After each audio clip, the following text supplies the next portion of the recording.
Attorney Ruiz, gusto kong malaman lahat ng pwedeng ikaso laban kay Celeste.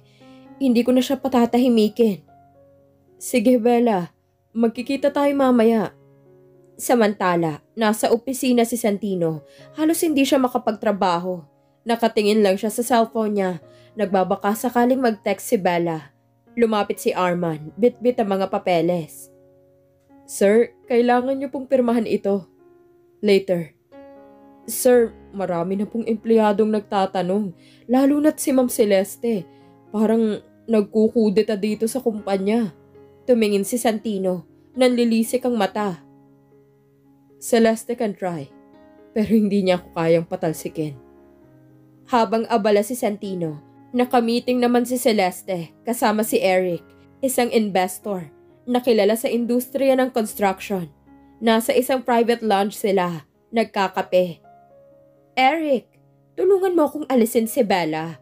Gusto kong bumalik ang kontrol ko sa kumpanya. May kapalit ka. At ano naman ang kapalit? Bumaba ang tingin ni Celeste. Nagpakipot. Alam mo na, pwede kitang gawing co-CEO kapag umalis si Bella.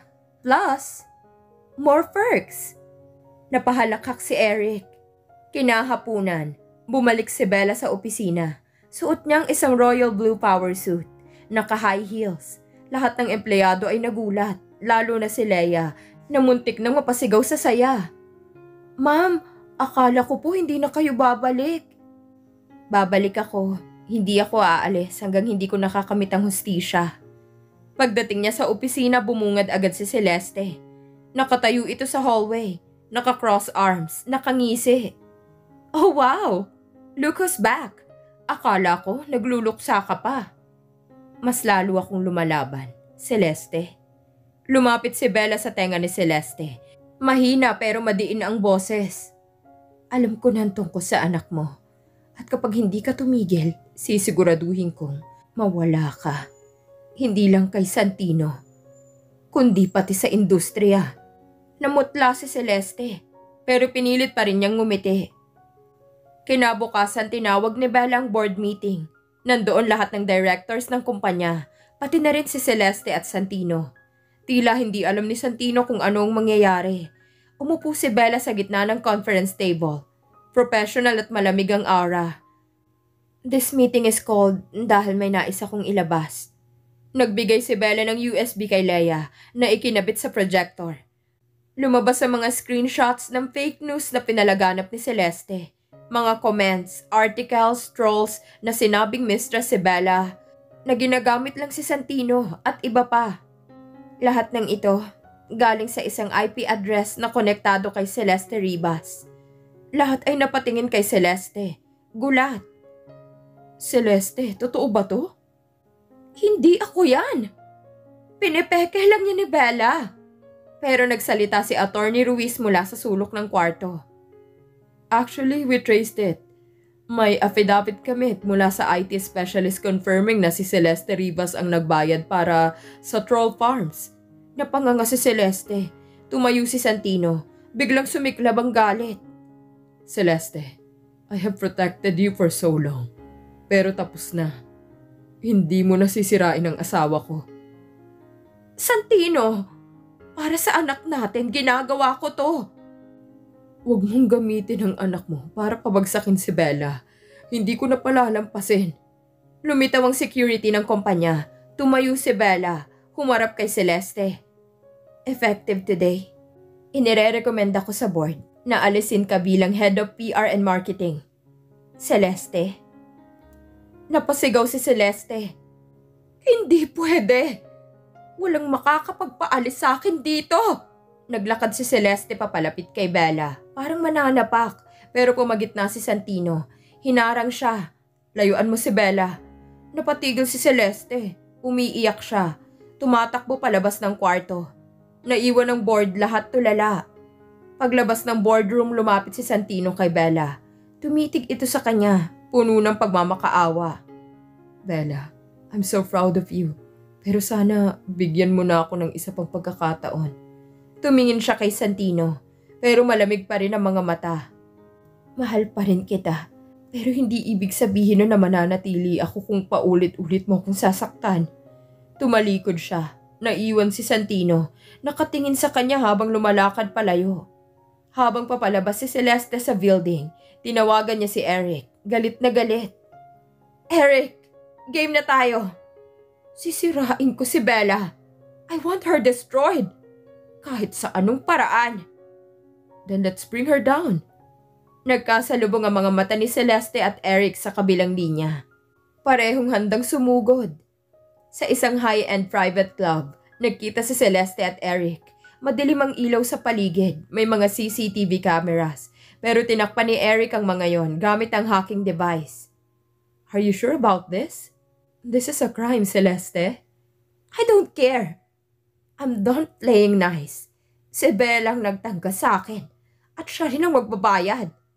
Nag-abot si Celeste ng envelope kay Eric. Nasa loob nito ang mga fake financial documents na nagpapakitang nag-embezzle ng pondo si Bella. If we release this, pwede siyang makulong. Exactly. Samantala, palakad-lakad si Santino sa garden ng kanilang mansyon. Hawak-hawak ang cellphone. Tumatawag siya kay Bella pero laging unattended. Lumapit si Manang Fe, ang matandang tagapag-alaga ng mansyon. Sir, hindi po ba uuwi si Ma'am Bella? Hindi ko na alam, Manang. Nasaktan ko siya, sobra. Mahal po kayo ni Ma'am, pero kailangan niyo pong patunayan na kayo'y karapat-dapat. Napayuko si Santino. Hawak niya ang wedding ring nila ni Bella. Nasa asyenda si Bella kinabukasan. Dumating siya suot ang simpleng puting blouse at maong. Malayo sa kanyang corporate look. Niyakap siya ng mga trabahador. Ma'am Bella, ang tagal niyo pong nawala. Babalik ako ng madalas. Kailangan kong ayusin ang buhay ko. Dinalaw niya ang luma nilang plantation. Huminto siya sa gitna ng taniman. Pinikit niya ang mga mata, huminga ng malalim. Dito ako nanggaling. Dito ako natutong lumaban. Sa opisina, nagpa-press conference si Eric bilang bagong investor. May hawak siyang mga papeles. Nasa tabi niya si Celeste. We have discovered proof na si Mrs. Bella San Jose Gomez ay nag-embezzle ng pondo sa kumpanya. Nag-flash sa screen ng mga peking dokumento. The company needs to investigate this immediately. Nagulat ang media. Naglabas agad ng balita online. Headline: Bella San Jose. Kinasuhan ng pagnanakaw ng multi-million pesos. Pagkabasa ni Santino ng headline, nagpunta siya agad sa opisina. Bumugso siya sa press conference ni Eric at Celeste. This is all a lie. Bella is innocent. Santino, gusto ko lang naman protektahan ng kumpanya. You're a liar, Celeste. Lahat ito plano mo para siraan si Bella. Lumingon ng mga media kay Celeste. Marami ang nagkakaroon ng duda. Pero kumalat na online ang balita at may mga galit na comments laban kay Bella. Sa hasyenda, binabasa ni Bella ang news sa cellphone. Nangangatog ang kamay niya. Napaluhod siya sa sahig ng silid. Dumating si Attorney Ruiz, humihingal. Bella, huwag kang matakot. Malalabanan natin to. Sirain na nila ako. Pero wag lang ang dignidad ko. Ayoko nang masaktan. Lumaban ka, hindi ka nag-iisa. Santino tries to call Bella. Walang tigil ang tawag ni Santino kay Bella. Hindi pa rin niya sinasagot. Humarap si Santino kay Leia. Pakipatawag lahat ng auditors. I want to trace those documents. Yes sir, pero sobrang bilis ng pagkalat ng balita. Lahat nagagalit kay Ma'am Bella. Tumitig si Santino kay Leia, puno ng determinasyon. I don't care, gagawa ko ng paraan. Hindi ko pababayaan si Bella. Sa isang private bar, nagiinuman si Celeste at Eric. See? Konting iskandalo lang. Lahat naniniwalang magnanakaw si Bella. At kung makulong siya, ikaw na ulit ang queen. Hindi pa tapos. Susundan ko pa siya hanggang bumagsak siya sa lupa. Kinabukasan bumalik si Bella sa lungsod. Suot niya ang kulay puting suit. Mukha siyang reyna. Dumiretso siya sa presinto kung saan ipapatawag siya para sa investigasyon. Dumating si Santino. Gustong samahan siya. Tumingin si Bella kay Santino. Malamig. Hindi ko kailangan ng bodyguard. Hindi rin kita kailangan para ipagtanggol ako. Lumingon siya sa mga reporters. Wala akong ninakaw at papatunayan ko yon. Hindi ako babae na basta-basta bibigay. Nagpatawag si Bella ng sariling press conference. Nakaayos siya, matikas at puno ng dignidad. Ang mga dokumentong ipinapakalat laban sa akin ay fake. Peke lahat yun. Isa itong malisyosong hakbang ng mga taong gusto akong siraan. Hindi ko kailanman ninakaw ang pera ng kumpanya. Humanga ang mga empleyado at ilang media sa tapang niya. Biglang napasigaw ang isang reporter. May alam ba kayong ibang mga kalaban nyo, Mrs. Gomez? Tumitig si Bella sa camera. Oo. At oras na para malaman ng lahat kung sino sila. Pagkatapos ng statement, lumabas si Bella mula sa building. Nandoon si Santino, nakatayo. Parang gustong yakapin siya. Tumingin si Bella sa kanya. Malamig pero may bahid ng lungkot. Santino, hindi ako mahina. Hindi mo na ako kailangang iligtas. Ililigtas ko ang sarili ko. Lumakad siya palayo, taas noo. Naiwan si Santino. Tulala, habang papalapit sa kanya si Leia. Sir, babangon si Ma'am Bella. Hindi siya matatalo. Magdamag na hindi nakatulog si Bella. Nasa isang maliit na hotel siya na tinutuluyan pansamantala. Umuulan sa labas. Tumutunog ang patak ng ulan sa bintana. Nakahawak siya sa mga dokumentong hawak ni Attorney Ruiz. Mga ebidensya laban kay Celeste at Eric. Nakatingin siya sa isang lumang singsing. Ang singsing na bigay ni Santino noong engagement nila. Santino, gusto pa kitang mahalin. Pero hindi ko na alam kung paano. Bigla siyang tinawagan ni Attorney Ruiz. Bella, may kailangan kang malaman. May bank account si Celeste na ginagamit para ipadaan ng perang ibinabayad niya kay Eric. Lahat naka-record. Ilan ang total amount? 50 million pesos. At may naka-line up pang additional 20 million para sa black propaganda laban sa'yo.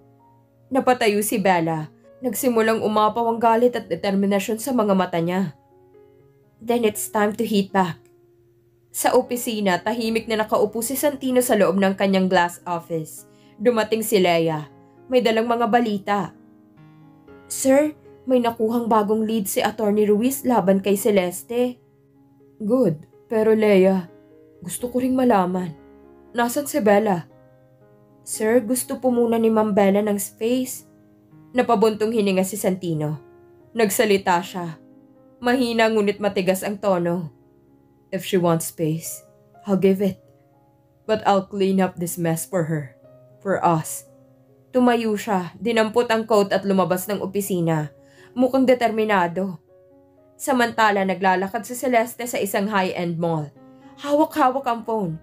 Hindi siya mapakali. Bakit parang tahimik si Bella? Hindi siya lumalaban. Ano pinabalak niya? Nakita siya ng isang dating kasamahan sa kumpanya. Si Miss Tanya. Uy, Celeste! Nabalitaan ko, ikaw raw nagpakalat ng fake documents? Nabigla si Celeste. Sumimangot ito. Hindi ako yan. Propaganda lang nila Bella yan.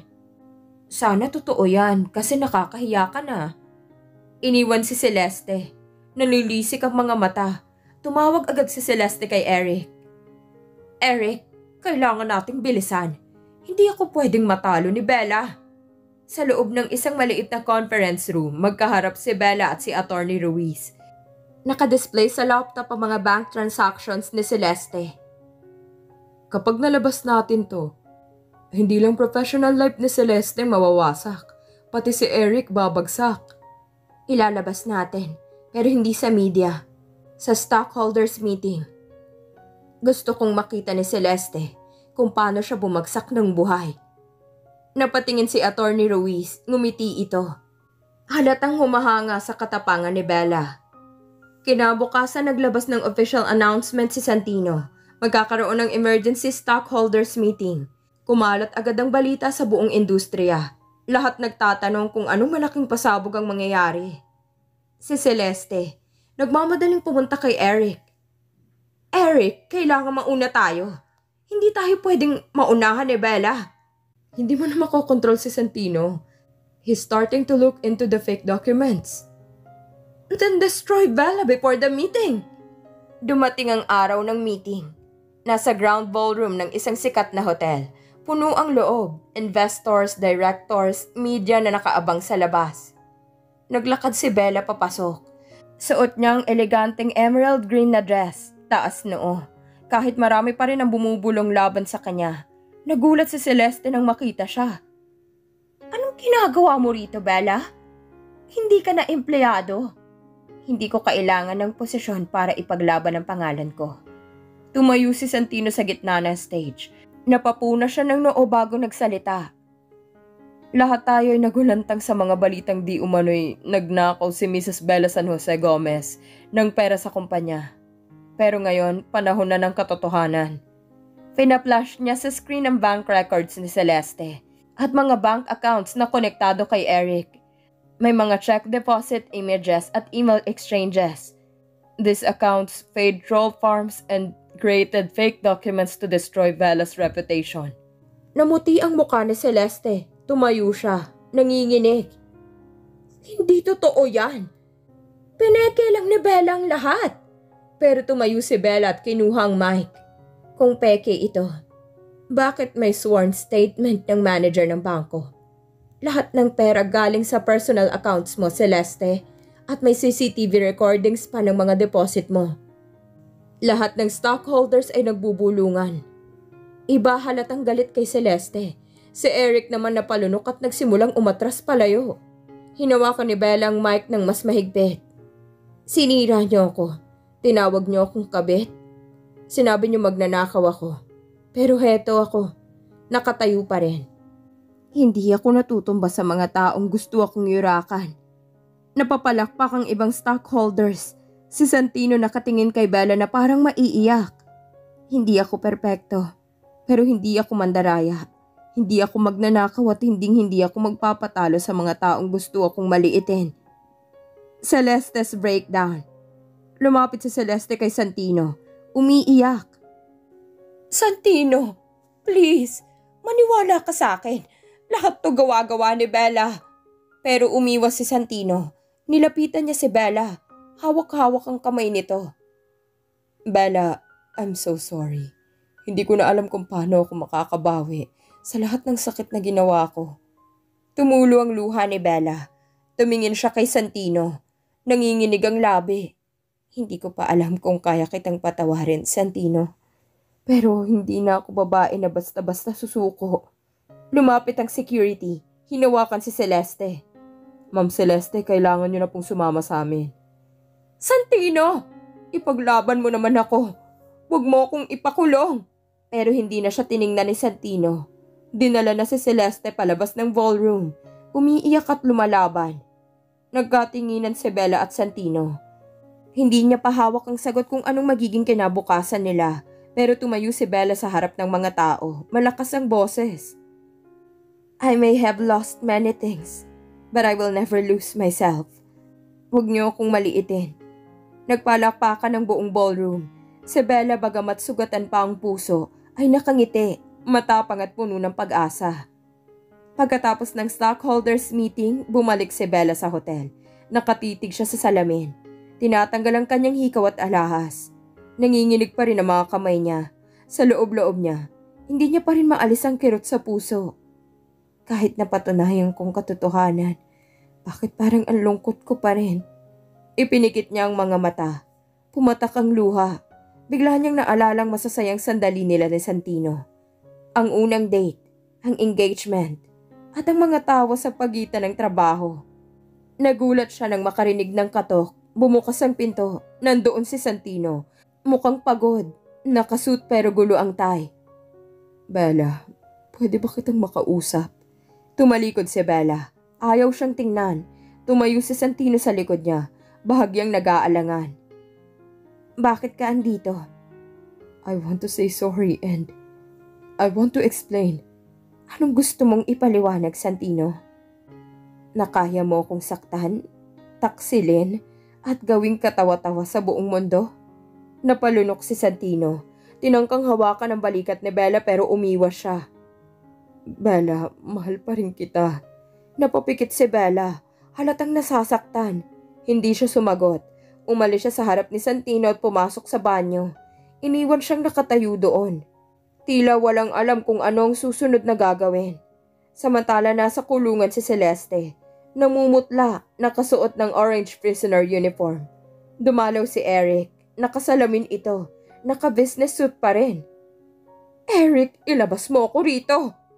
I'm sorry, Celeste. Hindi na ako pwedeng madamay. Baka pati ako makulong. Huwag mo akong iiwan, Eric! Mahal mo ako! Mahal ko lang ang pera, Celeste. Hindi ikaw. Iniwan siya ni Eric na umiiyak at humihikbi. Halos sumubsob sa sahig si Celeste habang binabantayan ng mga pulis. Sa gabi, nasa veranda si Bella, nakatingin sa mga ilaw ng lungsod. Nasa tabi niya si Attorney Ruiz. Anong plano mo ngayon, Bella? Babalik ako sa kumpanya, hindi para kay Santino, kundi para patunayan sa lahat na hindi ako babae na dapat maliitin. Ngumiti si Attorney Ruiz. Pinagmamasdan niya si Bella, tila proud sa katatagan nito. Tama ka dyan, Iha. Kaya mo to at nandito ako. Isang linggo matapos ang stockholders meeting, bumalik si Bella sa opisina. Lahat ng empleyado napapatingin sa kanya habang naglalakad siya papasok sa elevator. May ilan na halatang nahihiya sa mga naunang pinaniniwalaan nilang balita. Ang tapang talaga ni Ma'am Bella. Oo, grabe, parang Reyna.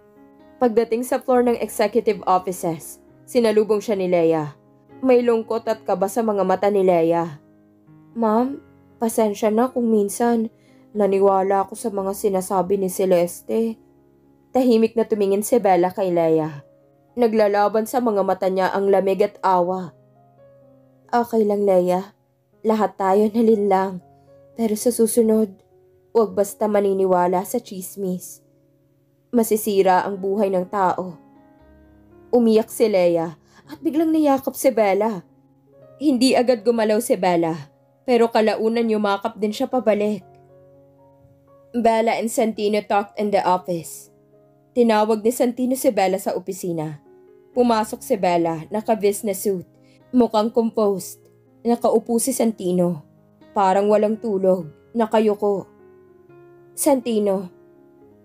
Bella, gusto ko sanang ibalik sa yung posisyon mo bilang co-CEO. Mahina ang boses ni Bella nang sumagot. Hindi ko alam kung gusto ko pa. Hindi ko alam kung kaya pa kitang pagkatiwalaan. Tumayo si Santino. Lumapit sa kanya. Hinawakan ng dalawang kamay niya. Puno ng damdamin si Santino. Hindi ako perpekto, pero mahal na mahal kita. Kahit mali ang mga naging desisyon ko. Patawarin mo ako. Nananahimik si Bella.